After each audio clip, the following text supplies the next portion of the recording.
ఈరోజు హైదరాబాదులో ఏర్పాటు చేసినటువంటి గ్లోబల్ సమ్మిట్. ఈ గ్లోబల్ సమ్మిట్ ద్వారా వచ్చే పెట్టుబడులు ఏదైతున్నదో ఇది గ్లోబల్ సమ్మిట్గా నేను భావిస్తా ఉన్నా.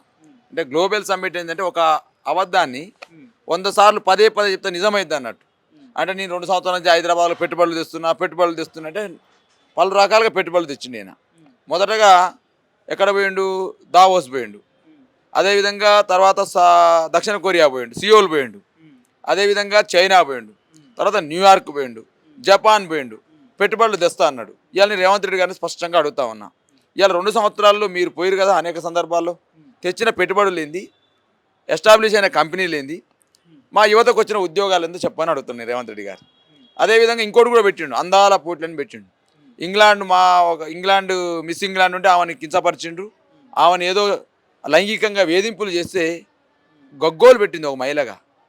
మరి దాని ద్వారా ఏమొచ్చిందో తెలంగాణకు ఒకసారి రేవంత్ రెడ్డి చెప్పాలి. మూడోది 4 దేశాలు కలిపి ఫుట్బాల్ కప్ పెట్టిండు. ఆ ఫుట్బాల్ ద్వారా 20-25 కోట్లు ఖర్చు పెట్టిండు.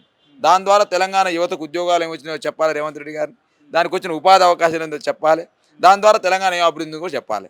ఇవాళ గ్లోబల్ సమ్మిట్ అంటా ఉన్నాడు. ఇది గ్లోబల్ సమ్మిట్ కాదు, ఇది గ్లోబల్ సమ్మిట్. ఇది గ్లోబల్ సమ్మిట్ కాదు, ఇది గ్లోబల్ సమ్మిట్ అని అంటా ఉన్నాను నేను.